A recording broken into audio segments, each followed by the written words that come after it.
Good afternoon to you. It is 3:06 here, News Talk 105.9 WMAL, where we're making sense of the news. Coming up, Congressman Mike Waltz joins us at 3:30. We will talk to him. He's a combat veteran about, they say, Iranian proxies have killed American troops in Jordan. We'll get the latest from the congressman about what the discussions inside of the building there at the Capitol are. Molly Hemingway will be with us at 4 o'clock today. She's the editor-in-chief of The Federalist. I want to get her reaction to Republicans joining in on this effort to give Joe Biden more power right now. What is that about as it relates to our nation's southern border? Andy Biggs, the congressman, is here at 4:30. We talked to him about inside of Congress negotiations on that border package. And Batya Ungar-Sargon, she's the opinion editor at Newsweek. And we'll talk to her about all of these UN people that we have been funding, who it turns out are terrorists. Terrorists, I say, because they are, and we've been funding them. Batya will explore that with us. And you can join us at 888-630-9625, 888-630-WMAL. Yeah, isn't that one? That's a crazy one. There's a lot of crazy stories today. One of them is that U.S. intelligence estimates have concluded that nearly 10% of all 12,000 employees working for the United Nations Palestinian Refugee Agency, 10% are tied to Islamist terrorists. 10% of them. The Wall Street Journal today, at least 12 employees of the UN's Palestinian Refugee Agency had connections to Hamas's October 7th attack on Israel, and around 10% of all of its Gaza staff have ties to Islamist militant groups, according to intelligence reports reviewed by the Wall Street Journal. 6 United Nations Relief and Works Agency workers were a part of the wave of Palestinian militants who killed 1,200 people in the deadliest assault on Jews since the Holocaust, according to the intelligence dossier. 2 of them helped kidnap Israelis. 2 others were tracked to sites where scores of Israeli civilians were shot and killed. Others coordinated logistics for the assault, including procuring weapons. Of the 12 UNRWA employees, that's an unwieldy acronym, UNRWA, UNRWA. I've heard all sorts of news people saying it today. Of the 12 UNRWA employees with links to the attacks, 7 were primary or secondary school teachers, including 2 math teachers, 2 Arabic language teachers, and 1 primary school teacher. What do you think they're teaching inside those classrooms if they turn around and they're massacring Israelis? What do you think they're teaching to the kids in their classrooms?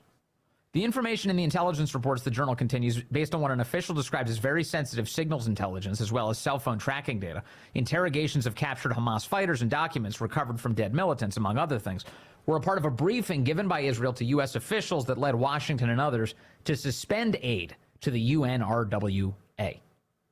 Intelligence estimates shared with the U.S. conclude that around 1,200 of the roughly 12,000 employees in Gaza have links to Hamas or Palestinian Islamic Jihad, and about half have close relatives who belong to the Islamist militant groups. Both groups have been designated as terrorist organizations by the U.S. and others. Hamas has run Gaza since the 2007 coup. Okay, so look, this is a big agency that we pay for almost in its entirety, the United Nations. And then specifically this UNRWA, they have been, it's just a bunch of terrorists we're paying for. And this is not a secret. This is apparently a very well-known thing. It's an open secret among anybody who pays attention to UN funding. And yet we continue to dump money into it. How is this benefiting us? Why are we wasting our money on international organizations that are just hurting us? What is that? We host the whole damn thing in New York. Come to the UN. And so they do. The world's despots are all arriving in New York all the time and going to the United Nations. We're funding them, and then it turns out, it's only 10% who are terrorists. Yes, Vince, but 90% are not terrorists. What? Oh, so it's a mostly peaceful UN agency. It's 10% of them are hair on fire, blood-curdling, screaming terrorists. Crazy. Meanwhile, our own troops were subjected to a terror attack over the weekend in Jordan, where they say a drone attack has killed 3 of our service members And this is, it's one of those moments yet again where you say, okay, what comes next? What comes next? The Biden administration is promising an aggressive response here. That time and place of our choosing, we will exact revenge. And okay, but what does that look like? If it was up to people like John Cornyn and Lindsey Graham, it's a full-on assault on Tehran. We need to launch an attack on Iran. Now, I was just listening to the Pentagon briefing a few minutes ago, and the woman who was speaking for the Pentagon said, oh, it's clear, Iran's fingerprints are all over this. Okay, great. So who did it? We don't know who did it, they say. What do you mean you don't know who did it? How can you say Iran's fingerprints are all over? I mean, one would assume, based on all of the attacks in the area, that it is Iran and Iranian proxies. That makes sense. But it was a little weird to hear her say that, well, we still don't know who did it, but we know it was Iran. Isn't that a weird thing to hear? Can you be a little bit more specific? I thought we had amazing intelligence. Are we focusing all of our intel gathering on Americans right now? Can we maybe spare a little bit for terrorist attacks overseas? So they're still sorting through the data here, trying to figure out how this happened.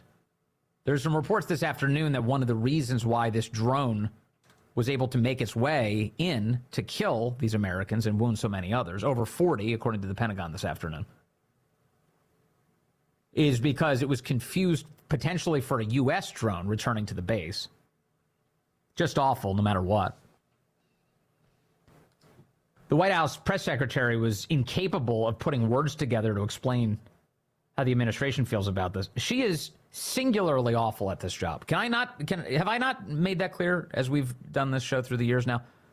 Karine Jean-Pierre, who I jokingly refer to as Karinge, but man, I can barely stomach the humor today for that. She's just awful. She is just awful. Here she is on MSNBC this morning saying that the troops who died in service of the administration. Is this really how they see the world? What I will say, obviously our deepest condolences go out, and our heartfelt condolences go out to the families who lost three folks who are military folks, who are brave, who are always fighting, who are fighting on behalf of this administration, of the American people, obviously more importantly. That tells you a lot, doesn't it? Especially if you say fighting on behalf of this administration. That really is the animating principle. Not all of these lefties are as dumb as she is, but she vocalized it. It's about service to the regime, not to the country. And then, of course, she tries to backtrack at the end. Oh, and to the country, more importantly. Service to the administration. What a demented way to react to all of that. To the loss of 3 American service members. So there's a host of questions that come with this. Obviously, the what happens next one is a huge one. How did we get here is also a huge one. How did we get here? So it seems likely that it was Iran, despite the Pentagon's inability to draw the line, to connect the dots. But how did we get there?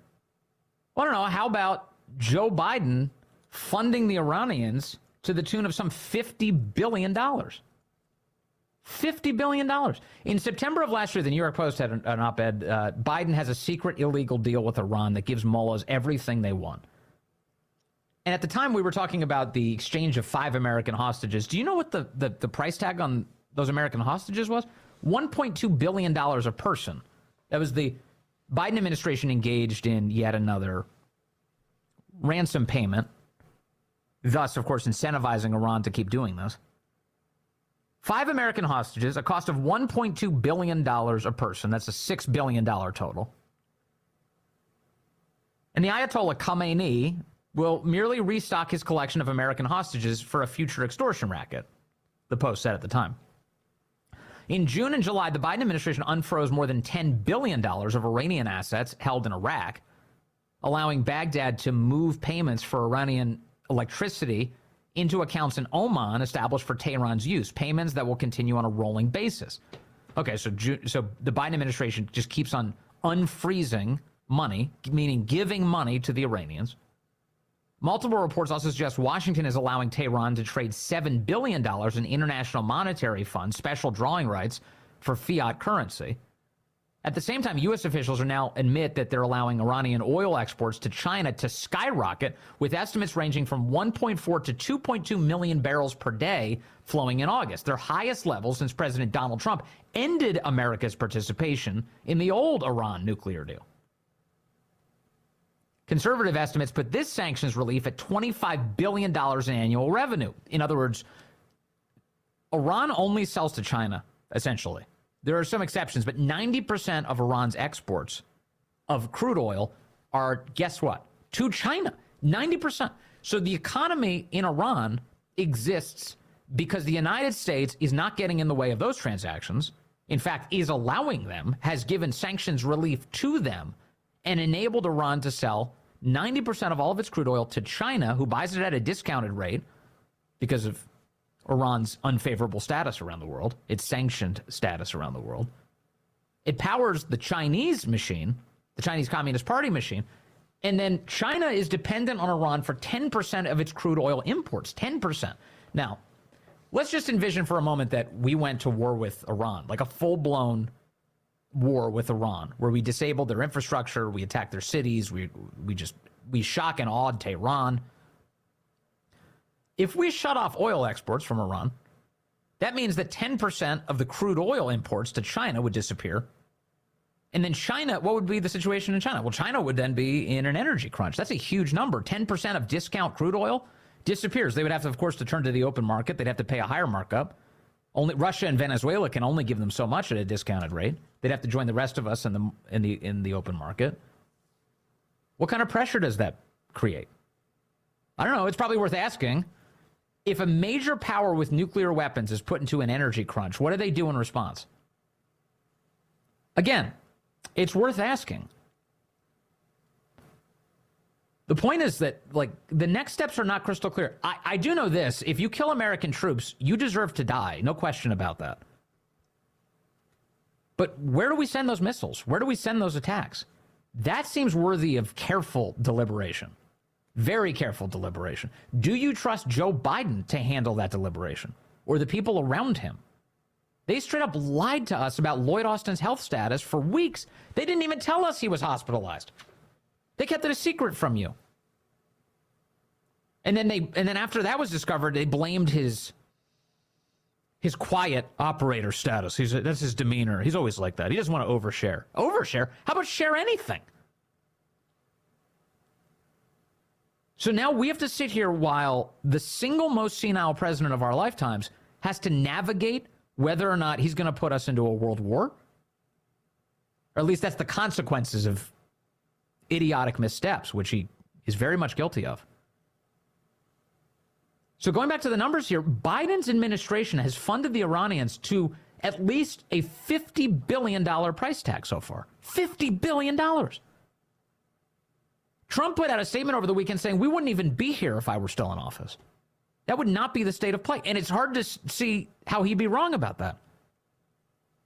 It wasn't Trump that gave Iran $50 billion. That was Biden who did that. And now what are they doing? Apparently they're turning around and they're financing terror attacks all across the region at the expense of so many people who live there. Certainly in Israel, they saw that in October of last year. But now U.S. troops being killed in these drone attacks. 3 of them, over 40 injured. The Pentagon expecting even more to begin reporting that the impacts of this. They say sometimes the effects of traumatic brain injury take a while to manifest. So that's bad news. That's very bad news. And remember, Biden had at one point said that it was Trump. It was actually Trump who's going to put us in a war with Iran. Remember this? This is Biden in January of 2020. 6 months ago, here in New York City, I made the case that Donald Trump was dangerously incompetent and incapable of world leadership. And the past few days, in the wake of the killing of the Iranian General Soleimani, I think Donald Trump has proven beyond that comment beyond dispute. The haphazard decision-making process that led up to it. Wait, the Soleimani kill was a bad thing? That's what he's saying there? The failure to consult with our allies or Congress, and the reckless disregard for the consequences that would surely follow was, in my view, dangerously incompetent. Folks, in wake of such an enormous escalation that has... So he turns around and gives Iran $50 billion. That's the better course? That's the one that's going to bring us some peace? I mean, we can see the results of it now. It certainly has not worked. Geopolitics in the region and put the United States and Iran on a collision course. That, what would we expect from an American president? Oh, my gosh. Anyway, that was Joe Biden then, and the reality, of course, is transparent for anyone with their eyes open. This is the situation we're dealing with now. So the Iranians apparently funding these attacks. We know they fund all sorts of terror attacks, but these ones over the weekend apparently funding killing 3 U.S. service members, injuring over 40. And it's Joe Biden who bankrolled the whole damn thing. And it's infuriating. And so you've got this money not only flowing to Iran, but in a related issue, flowing to the terror. Literally, we were explicitly paying terrorists at the United Nations. Whatever happened to the peaceful blue helmet people? Whatever happened to all that? That was like, oh, they're trying to bring about peace. No, we're financing terrorism at the UN. Now, oh, it's on pause right now. Yeah, for as long as we're paying attention to the issue, it's on pause. The second people look away, guess what's going to happen with the money? It's going to flow right back in and fund, yes, even more terror. That's how that works. All right, let's take a phone call. We've got Rick calling in from Manassas. Rick, good afternoon. You're on the Vince Colonnese Show. Hey, Vince, fellow Italian. How you doing? I'm doing well, sir. How are you? So, 2 things. One, I was going to comment on drones, but I can't pass up a chance to tell you Biden cannot even read a teleprompter. So the fact that he screws up everything he gets near isn't astounding. Now, regarding drones, the government today has no way of tracking them. The only thing that the U.S. government's been buying is Chinese software from DJI used. And the security folks in the United States, DHS and whatnot, they've said, don't do this because they're data mining everything they do. Right. They're data mining airports. It's astounding to me. Kalashnikov makes a drone that carries 3 pounds of explosives, doesn't even need GPS. Goes up in the air, goes down, does a video picture, and then goes after anything it wants and blows it up. We're asleep at the switch. And this island of misfit toys running the White House, it's disgusting. Right. Like they're not the people to handle this. Yeah, the DJI thing has been kind of a looming threat for a while. They make all these drones in China. China has a history of all sorts of meddling when it comes to technology like this. Anybody who has any sense of the security risks here says do not buy DJI drones, especially if they're connected to the government. If you look at the user agreement, they are allowed to data mine through Google Analytics your computers. Nobody should be using that stuff. Yeah, amazing. Hey, Rick, thank you. A lot of wisdom in that call. Thanks. That's Rick in Manassas. Hold tight. I've got Congressman Mike Waltz joining us. Just moments from now, we're going to talk about these service members we just lost overseas. Their names now coming out. I'll share those with you, and we'll talk to the congressman about what comes next. Good afternoon to you. 3:35 here, News Talk 105.9 WMAL, where we're making sense of the news. Coming up on today's program, Molly Hemingway is here at 4 o'clock from the Federalist. We'll talk to her about that amnesty deal being cooked up in the U.S. Senate right now. That sounded like Trump had stopped it, but I guess there are some senators who want to keep it going. Andy Biggs is with us, the congressman, at 4:30. We'll talk to him about what he's hearing inside of Congress. And Batya Ungar-Sargon, the opinion editor at Newsweek, is here at 5 o'clock as we take a closer look at all of this American taxpayer money that went to funding terrorists who are working at the UN. That's ahead. You can join us at 888-630-9625, 888-630-WMAL. We have the names of the fallen service members who were killed in what they say was an unmanned aerial drone attack in northeast Jordan on Sunday. The Defense Department announcing that it was Sergeant William Jerome Rivers, 46, of Carrollton, Georgia. Specialist Kennedy Layden Sanders, 24, of Waycross, Georgia. And Specialist Brianna Alexandria Moffett, 23, of Savannah, Georgia, were all killed in Jordan. The Pentagon also reporting today that over 40 service members were injured in the attack. Here to react to all of this and to talk to us about what comes next is Congressman Mike Waltz. He represents Florida's 6th Congressional District. He's also a member of the House Armed Services Committee and a combat veteran as well. Congressman, good to have you with us, sir. Thank you. Hey, thank you. It's good to be with you. Just your general thoughts on now we have American service members who've been killed with it looks like Iranian proxies attacking them with a loaded up drone. Yeah, well, look, I think first it's probably smart to take a second and remind people of why we have these bases and military members still in Iraq, Syria, and in the Middle East. And their main mission there is to go after ISIS. And these aren't large numbers. These are small numbers of special operations troops, intelligence professionals, and others that are over there keeping a lid and keeping a boot on ISIS's neck so that they're not once again attacking the homeland. And to rewind the clock even further, we remember when Obama said, hey, everybody out of Iraq, the Middle East, left no plan. A few years later, we had the explosion of the ISIS caliphate on the scene, at one point as large as Texas, inspiring and launching attacks all over the United States, San Bernardino, Pulse nightclub, attacks all over Europe. And we actually had to send soldiers back in to deal with this. And but that's their mission there. Iran and its militias see these guys as targets of opportunity because they understand and believe that there is weakness in this White House, and they think they can get away with it. So, I think it's just worth understanding for a moment that just a few years ago under Trump, ISIS was defeated, Iran was broke and ready to come back to the table from a position of weakness for some type of deal. And we had the Abraham Accords and peace breaking out across the Middle East. And look where we are now. And this is all because this administration doesn't understand deterrence, doesn't understand peace through strength, doesn't understand that you can't just keep giving the bully more and more lunch money and hoping he'll be nice. Sometimes you got to punch him in the mouth. You got to escalate a bit to then de-escalate. And I'm not talking, and I want to be clear, nobody's talking about invading Iran with the Marines.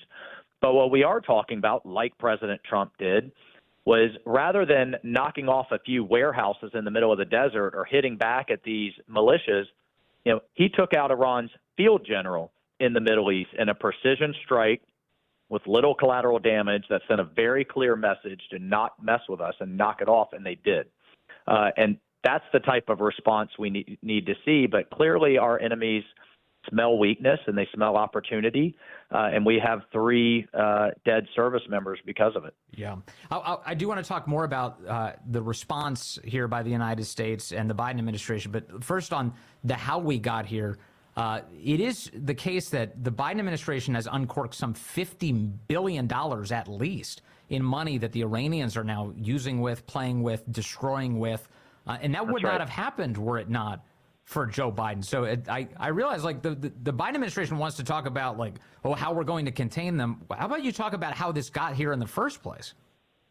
Yeah, well, let's talk about again where we were before Biden came in. We had maximum pressure under President Trump. And what were the results of that? The Iranian currency was tanking.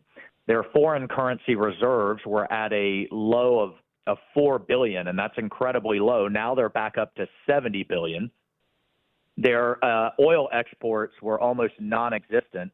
Now they're up to 7 million barrels a day. And where's it going? It's going to China. Yes. So look, I mean, they were the same team that's around Biden was around Obama, of Iran deal 1.0. They were determined to get back into Iran deal 2.0, which means blow in the cash with the hopes that the Iranians will shut off part of their nuclear program.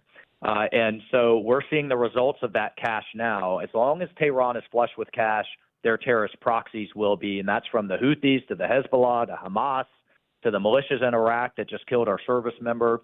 And Iran's going to realize its goals of wiping out Israel. That's goal number 1. Kicking out the United States. That's goal number 2. So then it can dominate global energy supplies. And look, final thing, and I always try to bring this back to why does this matter to everyday Americans? If Iran gets a nuke and dominates the Middle East, the Saudis are going to want a nuclear weapon and get one. The Emiratis, the Turks, and others. We will have a nuclear arms race in the Middle East. And so this administration's Iran policy has clearly failed. And I hope and pray we see a realization of that. And I hope and pray we can restore deterrence in the Middle East sometime soon. So it's this pattern of failure that has me worried about what comes next. So you're talking about how we respond to Iran, how we should strike meaningful targets to send a message. But my concern with all of this is that I can't trust Joe Biden to take the next step in a deliberative and constructive way. Because as you mentioned, China is now importing 10% of all of its crude oil from Iran. Iran exports 90% of its crude oil to China.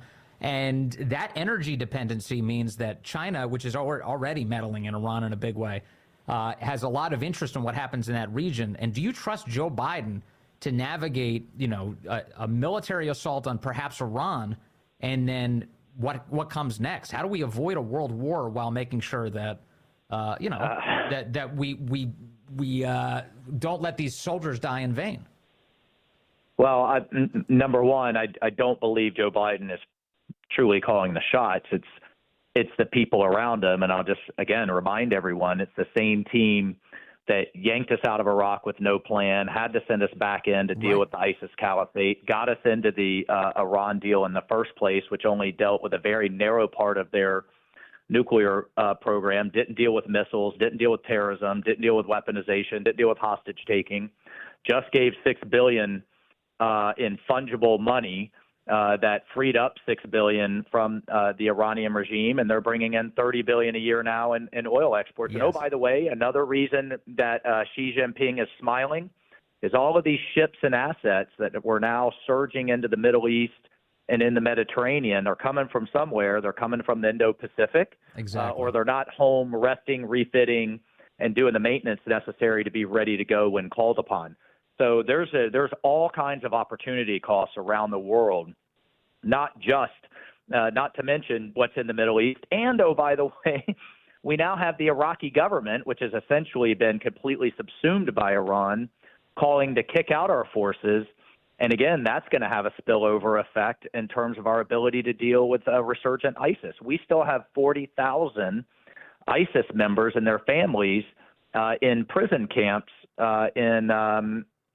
in eastern Syria, and that could explode back on the scene. So this is incredibly serious. And, just in the meantime, my heart goes out to the families of these fallen and of the 2 Navy SEALs that we lost the prior week. Yes, that's exactly right. Trying to board a ship to intercept weapons that the Houthis were transferring. It is a very fraught moment out there. And I just go back to the point that I'm having a lot of trouble trusting both Joe Biden, as you mentioned, also the people around him. They lied to us. The Pentagon just got done lying to us about the status of Lloyd Austin, the defense secretary, and the fact that he wasn't even available. He was hospitalized and nobody told the public about it. This is a very dishonest outfit that we are now entrusting with some of the biggest decisions of our lifetimes.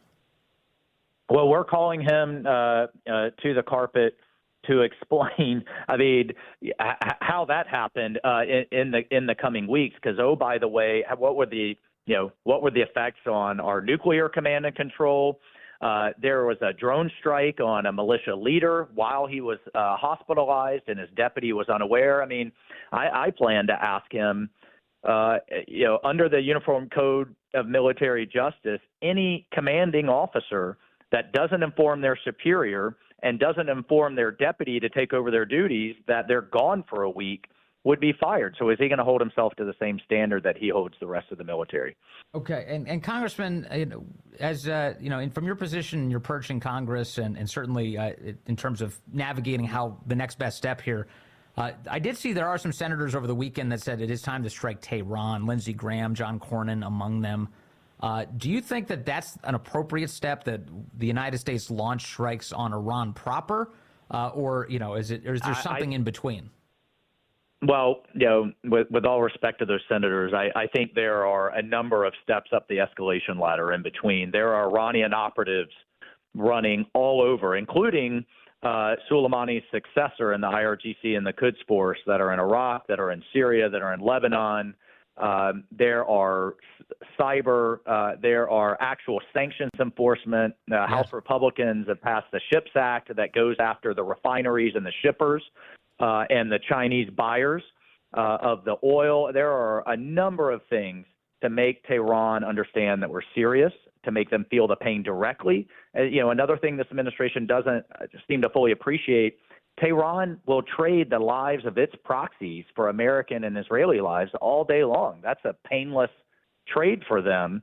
And so what I hope we don't see in the coming days are more pinprick attacks on empty warehouses in the middle of the desert so that the administration can check the box and say they did something. That we need to have a serious response that gets Tehran's attention, that makes them understand we mean business. But there's a lot of room between where we are now, which is feckless, and hitting Tehran proper.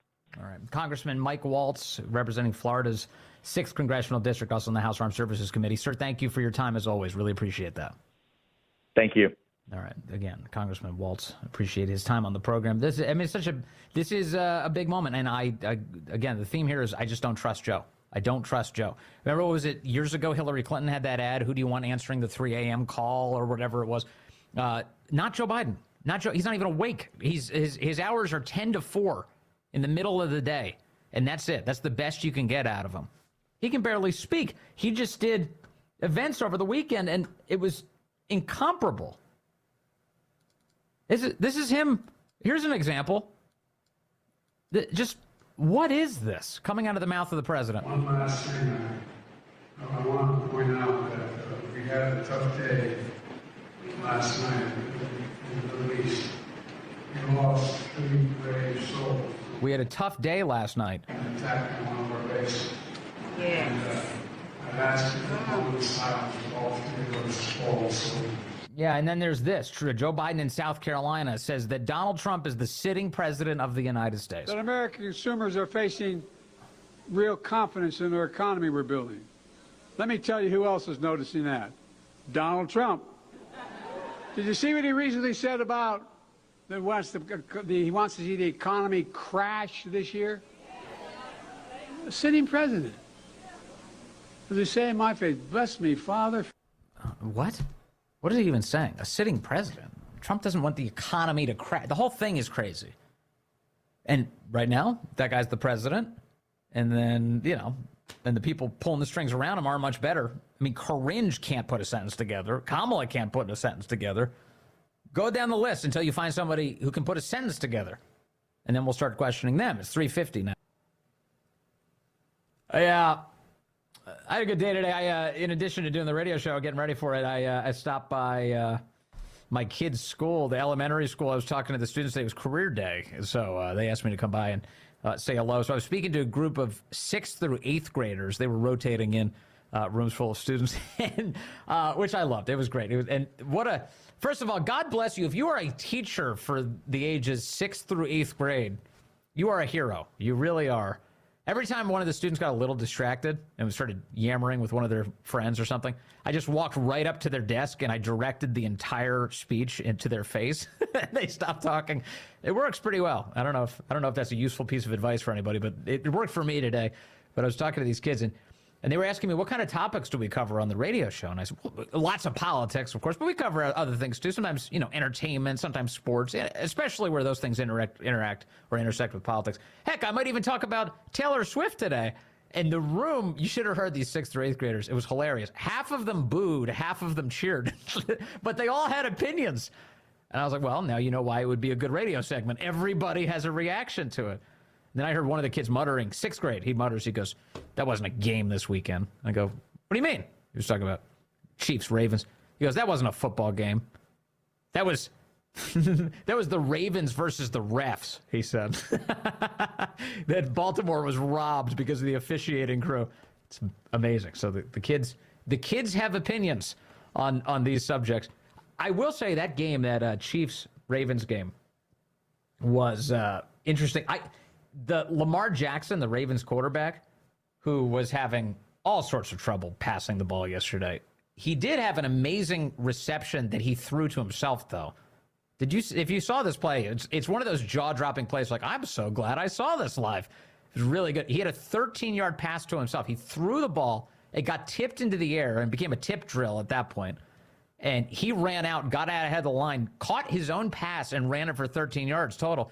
And immediately I went to the internet and I said, okay, how does that count on the stat sheet? How do you throw a pass to yourself? And sure enough, he gets credit for the pass and the reception, and he had 13 yards on it, which meant he averaged 13 yards per reception yesterday in a game that he lost.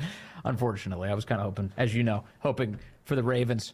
Like the Harbaughs. I was really excited for big Harbaugh celebration. Instead, we've got to see more of Taylor Swift at the Super Bowl. Right now, it's annoying. Right now, it's very annoying. You see, that the Biden people are hoping that Taylor Swift endorses him again. They think that the only way out of this is to have a Taylor Swift endorsement. It's the only way it's going to save Biden's campaign. Either that or take us to war. They've got all sorts of plans right now. None of them good, unfortunately. The one good way Taylor Swift can handle all of this is marry that Kelsey boy, have a couple of kids, and tell people to turn to Jesus. If she does that, that would be a great outcome to this story. It's 3:59.